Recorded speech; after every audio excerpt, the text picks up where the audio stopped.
Howdy, everybody. Here we are, all ready to take you down to Pine Ridge for another visit with Lum and Abner. Brought to you by the makers of Horlicks, the original malted milk. Before we hear what's going on down in Pine Ridge, let me remind you that articles bought at low cost aren't always good bargains. Quality often suffers because of the low cost.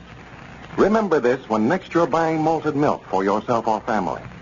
Remember that Horlicks is infinitely superior to the cheaper, low-grade products frequently offered as just as good. It stands to reason that a product of Horlicks' superior quality, flavor, and results must cost more. Those of you who have tried such imitations of Horlicks in the hope of saving money will bear me out in this.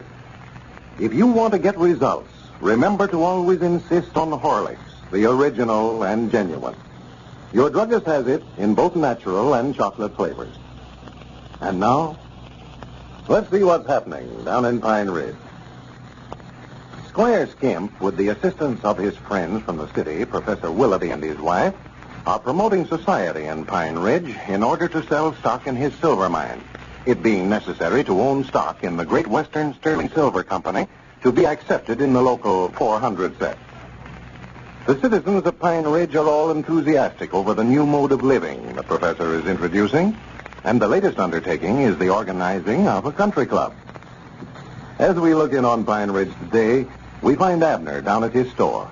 Lum is just entering. Listen. Well, Lum, I'm sure glad you come over. I want to talk to you. What's the matter? What's the matter? You look shorter down the mouth about something, Abner. Oh, I'm just worried about it till I don't know my right name hardly. Here, take this chair. No, that's all right. I can sit here on this box. Be fine. What is it, Abner? Tell me. Well, it's about Elizabeth. Oh, having some trouble at home, huh? Yeah, sort of. Elizabeth's been asking me to close up the store here, and I just don't know what to do hardly. Oh, close up the store, huh? Yeah, since she's got the society bug, why, she thinks it's a disgrace for me to be working for a living. I think that Professor Willoughby put them ideas in her head.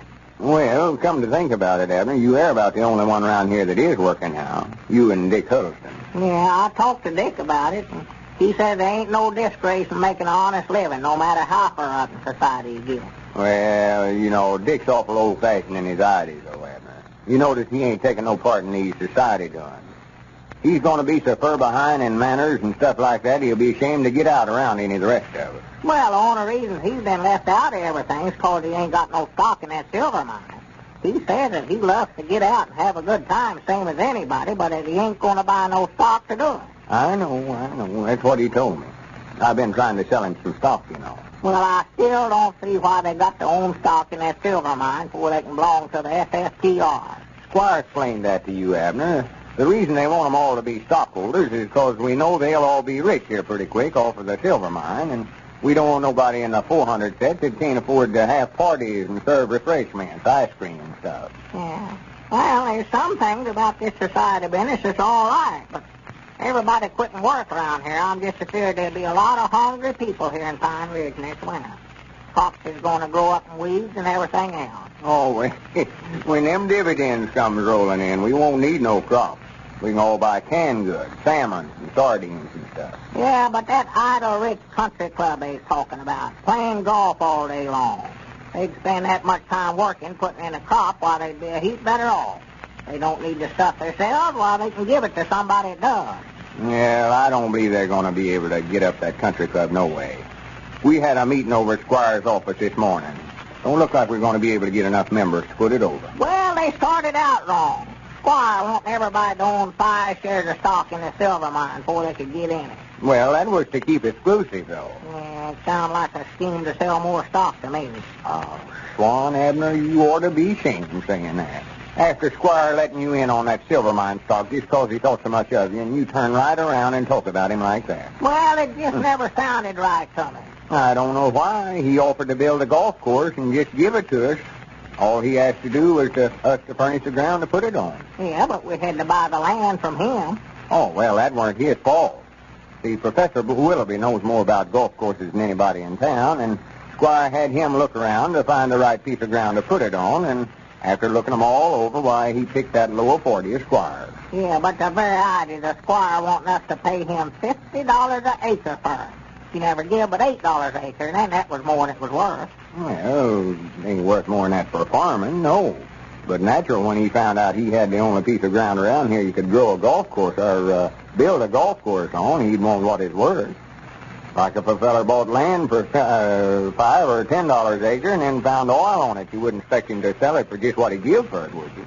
Oh, is it all on the land, too? No, I say if there was. Oh. It's the terrain on that land of Squire's that makes it such a good place for a golf course, Professor Willoughby says. It's what? The terrain. Why, there ain't no train over there. There ain't even no railroad track. Terrain, Abner, terrain. Shape of the ground. That's what the professor calls it. Well, I wanted to learn how to play golf all right, but I never wanted to spend $50 an acre for land to do it on. Well, like I say, I don't believe they're going to be able to raise the money to do it with nohow. Looks like a shame, too. Had the plans all drawn up for the clubhouse and everything. Plans drawn for what? The clubhouse. Oh, it's a dandy. You just ought to see the picture they've got drawn. What's it for? A clubhouse, a house to keep our golf clubs in. Couldn't just leave them laying around over there on the golf course, rain on them and everything else. Yeah. Granny, you don't appear to know a thing about golf, Abner. No, I wouldn't even know which end of the caddy to use. Well, Professor Willoughby was going to learn us all them things, though. See, he was going to be the club pro, because he played once and knows all about it. He's going to be the club what? Club professor. Is he a golf professor, too? Oh, yeah. I dog that fella can teach might not anything. Him and his wife, one. Elizabeth is taking bridge lessons from her. Yeah, I know. I seen her there at the class this morning. Are you taking them, too? Oh, yeah, sure. There's about 12 of us. For the land? Cedric's taking, you know. Oh, my goodness. There's Right. 3 tables of us. There's something you ought to have, Abner. Contract lessons. There ain't nothing that'll put a polish on you any quicker. Thanks. Oh, my. You're getting right up on the top of society when you get to playing that stuff.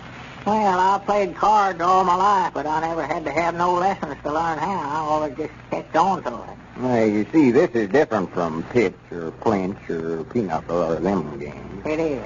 Yeah, you have what they call a card language in contract. Well, For instance, they'll say, I'm West, and my you partner... mean Jim West over at Cherry Hill? No, the direction West.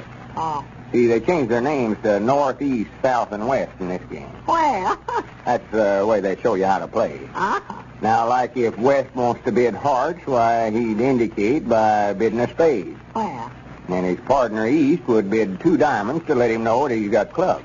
well, why they do all that beating around the bush that way first? He's got spades, why don't he say he's got them? Well, that wouldn't be no fun, though. What? You bid around like that for about 10 minutes, talking the card language, and if you get the bid, why, your partner lays his hand down, and he's a dummy.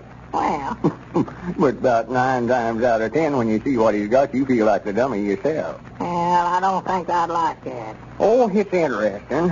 Feller bids clubs one time to let you know he's got diamonds, and the next time he's liable to bid clubs and mean he's got spades. That's what they have so many arguments about. See, might not all the players has got different ideas about that card language. Yeah, they have a lot of arguments, huh? Oh, my, yeah. Just a minute the hand's over and the last trick's took, the partner starts arguing with one another about the way they ought to play it. Well, And arguing about what they meant when they said so-and-so and so-and-so. so-and-so. Yeah. Well, what do they mean when they say it? When they say what? So-and-so. Well, they don't mean nothing. Well, why they want to say it first? They don't mean it. They then. don't say it. Well, you just now said they did, Lum. Said after the game is over, they always argue about what they meant when they said so-and-so and so-and-so. Oh, yeah. What I meant, though, they have arguments because they weren't talking the card language right. Uh-huh. You just ought to hear 'em. Why'd you take me out? And why'd you bid hard so I'd know you had 'em? Why'd you double, or why did you double? They hold sort of a post-mortem after every hand, you know. What in the world did you lead that queen for when you knowed she had a sneak in clubs? Huh? That's what they say. Oh. Argy. Then after somebody gets ahead, they get vulnerable. That's when you got to watch out. Get so mad they get vulnerable, huh? Yeah, no, vulnerable. That's part of the game, Abner. Well, that just sounds to me like they're carrying things too far here. I'm getting sort of disgusted with the way some of these folks is acting since they got in society anyway. That professor's wife in particular. He's setting a bad example for the women folks here in town. Wearing them shorts and smoking cigarettes. Huh. Well, they're wearing them shorts everywhere now, Abner. That's the style, she says. I don't care what the style is. As long as I'm comfortable, they can't get out on the streets in them things in Pine Ridge. No, sir. I made up my mind this morning that the next time I see that woman on the street in an outfit like that, I'm going to arrest her and throw her in jail. Make an example out of her. Well, now, Abner, you're going to have to get shut of a lot of them old-fashioned ideas if you expect to keep on being comfortable. They was all right back in the old days, but Pine Ridge has changed. Yeah, it's a changing too much to suit me. The trouble of it is you just can't keep up with things.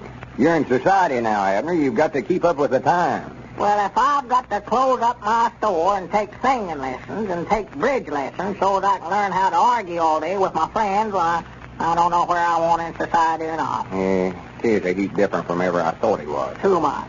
But you know that old Eddard saying, when in Rome, do as Romans does. Well, it just don't... Huh? When and where do as who does? I say, when in Rome, do as Romans does. What I mean Have is... they got society in Rome, too? I don't know. That's just an old saying of mine. Tell you the truth, I think Rome burned down a long time ago anyway. I know I've heard about somebody playing a fiddle while he's on fire.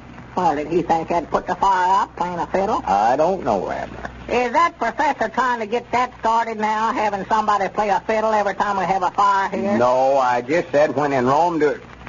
Well, for the land's sake. What? Who in the world is that?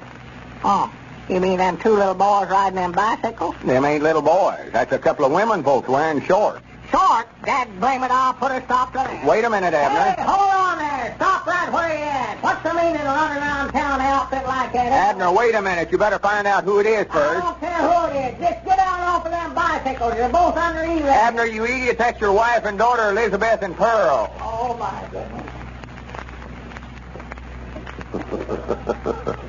Abner seems to be having difficulty adjusting himself to the new mode of living in Pine Ridge. And now, ladies and gentlemen, I'd like to turn over the rest of the program to the mothers who listen to Lum and Abner. I especially want them to hear the following letter from Mrs. Winifred Carson of Pasadena, California. Over 40 years ago, when my youngest sister was born, Mother was at a loss to know what to feed her. Nothing agreed with the baby, and Mother was unable to nurse her herself. Well, as you know, at that time, Horlicks was a comparatively new product, and not so well known as it is today. But fortunately, my father had heard about it and decided to try some. Honestly, it was the most wonderful thing we'd ever seen. The baby stopped crying and showed marvelous results right away. Well, naturally, when my baby was born recently and didn't make any progress, I thought of Horlicks. From a sick, frail little thing, she's grown up into a fine, healthy girl, never sick a day. We are grateful to your wonderful product. Well, Mrs. Carson, we certainly appreciate your letter. How clearly it shows the benefits that Horlicks has been bringing through 2 generations. We have received thousands of letters similar to yours. Mothers, you can get Horlicks today at your favorite drugstore. This is Carlton Bricker speaking for Lum and Abner and Horlicks, who now bid you all goodbye until tomorrow at this same time.